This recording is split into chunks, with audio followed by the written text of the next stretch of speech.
Halo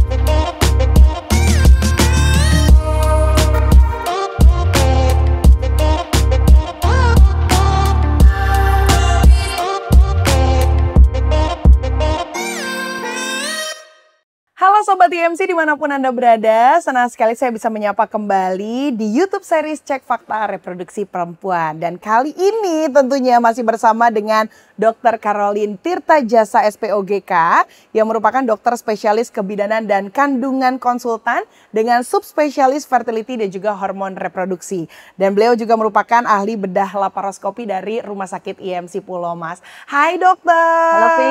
Senang sekali bisa bertemu lagi sama dokter dan ngobrol-ngobrol. Iya. Kali ini kita akan main sedikit games mitos dan fakta, Dok, Iya, dari kesuburan betul. gitu. Jadi nanti aku akan memberikan sebuah narasi, dokter tinggal jawab itu mitos atau fakta dengan penjelasannya. Iya. Setuju ya, Dok ya? Betul. Oke, mitos dan fakta yang pertama. Mitos atau fakta nih, Dok. Kalau menstruasi yang banyak itu artinya kita akan makin subur sebagai perempuan. Mitos. Mitos ya. Betul. Karena kenapa tuh, Dok? Ya. Jadi justru mens itu kita nggak mau banyak-banyak. Terutama pada perempuan di atas usia 40 tahun. Oke. Ya. Makin banyak darah haid atau darah menstruasi, biasanya makin ada penyakit tuh. Oh. Ya. Jadi kalau pada perempuan di atas usia 40 kan udah masuk usia prameno. Ya, kalau usia prameno normalnya mens makin sedikit bukan makin banyak. Oke. Ya, kalau makin banyak biasanya ada polip, miom, adenomiosis, penyebab mens yang banyak. Ya minimal lakukanlah USG transvaginal ke dokter kandungan. Ya begitu pula perempuan-perempuan usia reproduksi ya. Ya 20 tahun, 30 tahun kalau mengalami mens yang banyak berlebih, apalagi kalau dicek HB-nya sampai anemia, HB kurang dari 12, itu biasanya juga ada penyakit. Cek USG transvaginal ke dokter kandungan. Oke, Ya. itu beberapa dari penyakit yang tadi dokter sebutkan ada di Iya. buku dokter juga ya, Dok ya? Ya, buku tumor kandungan jinak. Betul, itu bisa Ada di didapatkan. sini ya? Nah, betul, bisa didapatkan di Gramedia terdekat mulai 7 Betul. Agustus 2024 ya, Dok. Oke, kita lanjut lagi ke mitos dan fakta berikutnya. Mitos atau fakta, Dok? Kalau sperma yang kental itu menandakan sperma yang banyak. Mitos. Mitos juga, Dok? Iya, mitos. Oke. Jadi jumlahnya sperma atau banyak jumlah sel-sel sperma yang ada di cairan mani itu tidak ditentukan dari kental atau encernya, bukan. Ya, kadang-kadang kental atau encer itu ditentukan oleh konsistensi, bukan banyak sedikitnya jumlah sperma. Oke. Banyak sedikitnya jumlah sperma itu hanya bisa dilihat dengan pemeriksaan sperma analisa di laboratorium. Oh. Iya, ada yang namanya sperma analisa. Di situ akan dilihat tuh sel-sel spermanya jumlahnya berapa, konsentrasinya berapa. Yang itu yang akan menentukan sperma itu bagus atau tidak, bisa menghamili atau tidak dari pemeriksaan sperma analisa tadi. Oke, dan pengecekan sperma itu sendiri hanya bisa dilakukan di rumah sakit dan dengan dokter ahli gitu ya, Dok ya? Di laboratorium juga bisa. Biasanya dokter ahli akan memberikan rujukan ke laboratorium yang bisa melakukannya. Oke, siap kalau begitu, Dok. Berikutnya, mitos atau fakta, Dok. Kalau misalnya dari pernikahan pertama istrinya bisa hamil, sudah pasti bisa ketika menikah lagi istrinya hamil lagi, Dok. Nah, itu mitos atau itu fakta? mitos juga. Itu mitos juga. Itu mitos Oke. juga ya. Jadi untuk para pria nih ya yang pernikahan pertama sudah bisa hamil, pernikahan kedua dengan istri baru kok nggak hamil-hamil ya. Belum tentu masalahnya ada di istrinya, belum tentu. Oh gitu. Iya, belum tentu. Jadi makanya itu pemeriksaan dasar fertility itu untuk suami istri, nggak istrinya aja atau suaminya aja. Ya, jadi untuk sebuah kehamilan perlu 2 orang ini berkontribusi. 50% pihak pria, 50% pihak perempuan. Ya, jadi dua-duanya harus sama-sama dicek. Karena sperma ini dengan berjalannya waktu juga terus turun kualitas dan kuantitasnya. Oh. Ya, paparan polutan lingkungan kan makin banyak nih. Asap rokok, kendaraan bermotor, mikroplastik, ya belum junk food dan yang lain-lainnya itu menyebabkan juga penurunan kualitas dan kuantitas sperma. Karena itu ada juga yang kita sebut infertilitas sekunder. Ingat ya waktu kita bahas infertilitas di episode 7. Kok saya tidak hamil-hamil?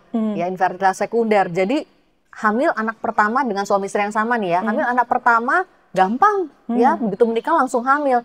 Tapi mau hamil anak kedua kok susah banget gitu ya, nggak hamil-hamil gitu sampai bertahun-tahun, infertilitas sekunder.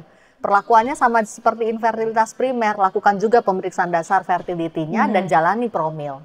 Oke, seperti itu ya. Lagi dan lagi harus ke dokter ahli untuk mengetahui Ya, lebih betul. lengkapnya seperti Dokter apa. ahli fertility. Nah, itu dia dokter ahli fertility. Jadi Ya. untuk proses dan program kehamilannya pun akan tetap dilihat perkembangannya gitu ya, lebih Dok ya. fokus dan terarah promilnya. Nah, itu Ya. dia. Oke, mitos dan fakta berikutnya, Dok. Mitos atau fakta? Semua pemeriksaan dikatakan normal itu pasti bisa hamil alami. Nah, itu mitos juga. Mitos juga, Dok. Ya, karena pemeriksaan dasar fertility yang ada sekarang, HSG, sperma, hormon, itu paling hanya mencakup 70% penyebab infertilitas atau sulit hamil. 20%-nya faktor X. Karena itu 20% dari keseluruhan kasus infertilitas kita sebut unexplained infertility. Infertilitas yang tidak terjelaskan. Ada videonya di YouTube channel saya tentang unexplained infertility ini. Ya.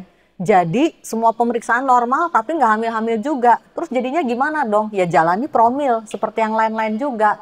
Ya promil itu seperti episode 14 YouTube channel kita ya. Bagaimana promil berjalan. Promil itu selalu move on. Alami nggak hamil-hamil juga ya. Jangan nguplek di situ terus. Naiklah inseminasi. Inseminasi gagal terus. Jangan nguplek juga. Stay on di situ. Jangan. Move on lah. Naik bayi tabung. Ya karena target hamil. Semakin tua orang semakin susah hamil. Ya, masih ingat ya deadline fertility itu umur 35. Ya, di atas 35 tahun, ya, kesuburan akan makin turun. Ya, angka keberhasilan program hamil juga makin turun di atas usia perempuan di atas 35 tahun. Ya, karena itu kalau bisa sebelum 35 tahun sudah selesai urusan hamil dan melahirkan. Nah, seperti itu ya, Dok. Oke, berikutnya lagi, Dok, mitos atau fakta. Kalau misalnya habis berhubungan suami istri, ceboknya tidak boleh pakai sabun, Dok. Itu juga mitos. Oh, itu juga mitos. Itu juga mitos. Ya, cek posisi hubungan di YouTube channel saya. Judulnya itu posisi hubungan. Ya, jadi kebersihan organ kemaluan, ya baik perempuan maupun laki-laki, tetap harus dijaga. Ya, cebok pakai sabun itu harus. Yang namanya cebok pakai sabun itu di luarnya ya, di bibir kemaluan, bukan disemprot-semprot pakai douche ke dalam masuk ke dalam vagina, itu tidak disarankan, tidak boleh malah. Karena mengganggu flora normal memang. Tapi kalau yang di luarnya, ya bibir kemaluan itu harus dijaga. Apalagi di daerah lipatan tuh antara bibir besar dengan bibir kecil. Perempuan kan ada 2 bibir, ada lipatan di tengahnya. Itu sering ngumpul kotoran. Itu harus tetap disabuni meskipun habis hubungan. Ya, kan habis hubungan kan pantat diganjel setengah jam aja supaya sperma masuk. Kalau Anda berdiri ya pasti akan keluar sisa-sisa cairan mani. Tapi asumsinya sperma udah masuk semua, jadi nggak apa-apa, ceboklah dengan air sabun. Karena apa? Karena kalau pada perempuan yang tidak pernah menjaga higiene atau kebersihan organ kemaluan, seringnya terjadi infeksi. Nah, ya keputihan, infeksi vagina, infeksi mulut rahim, itu semua ujung-ujungnya akan menyebabkan sulit hamil malahan. Ya, karena infeksi itu biasanya naik ke atas, mulai dari infeksi vagina atau vaginitis, jadi infeksi mulut rahim atau cervicitis, ke dalam infeksi rahim dan mengenai saluran telur, salpingitis namanya. Ya, terblok. Mampet udah saluran telurnya, susah hamil malahan. Malah makin merembet kemana-mana ya. Betul. Dok ya. Jadi selagi ada keluhan langsung ke dokter ahli ya, dokter kandungan. Baik, berikutnya mitos atau fakta, Dok. Kalau misalnya mengkonsumsi makanan tertentu kayak toge, kerang seafood gitu ya, itu bisa meningkatkan kesuburan, Dok, katanya. Itu juga mitos ya. Oh iya. Betul ya. Jadi kesuburan itu tidak ditentukan semata-mata dari faktor makanan saja, tidak. Tidak ada satupun makanan yang harus dimakan berlebih, tidak. Ya, jadi makanan itu berimbang dan ya tentunya harus makan makanan sehat dong. Betul. Ya, harus makan makanan sehat dan berimbang. Ya, ciri-ciri makanan sehat ada di YouTube channel saya. Ya, judulnya ciri-ciri makanan sehat. Ya. Tapi saya bahas juga di buku saya itu tumor kandungan jinak, itu juga saya bahas karena makan makanan sehat ini bagian dari pola hidup sehat yang juga nantinya akan menentukan perjalanan si tumor kandungan jinak ini. Demikian pula sama perlakuannya dengan orang yang mau hamil atau susah hamil. Ya, itu juga ditentukan dari lifestyle kita dan makan makanan yang kita makan. Tapi tidak semata-mata dari situ saja. Banyak aspek lainnya yang harus dicek langsung oleh dokter kandungan ya, Dok. Oke, nah berikutnya, Dok. Ini yang terakhir, mitos atau fakta. kalau misalnya ikut bayi tabung atau IVF, itu pasti bisa hamil. Nah, itu dia, itu juga mitos ya. Tidak ada satupun di dunia ini program hamil yang angka keberhasilannya 100%, tidak ada. Oke. Ya, yang paling tingginya 50% saja itu didapat dari bayi tabung, asalkan usia pasiennya masih di bawah 35 tahun.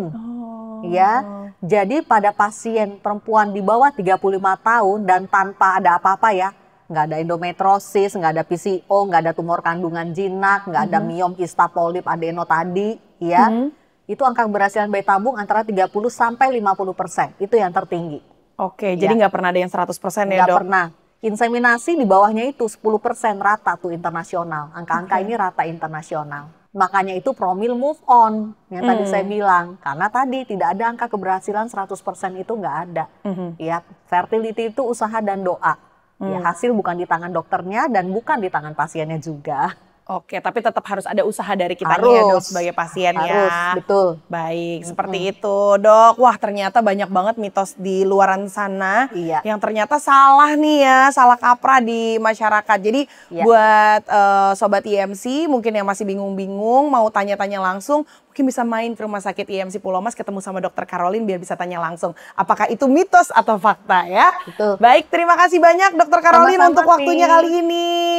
Dan itu dia tadi YouTube series Cek Fakta Reproduksi Perempuan di episode kali ini. Dan untuk lebih jelasnya lagi tentang episode-episode sebelumnya bisa Anda saksikan di YouTube dari Rumah Sakit IMC. Dan jangan lupa juga untuk cek langsung sosial media dari Dokter Caroline yang sudah ditampilkan di layar. Terima kasih banyak sudah menonton dan sampai berjumpa lagi di episode-episode berikutnya.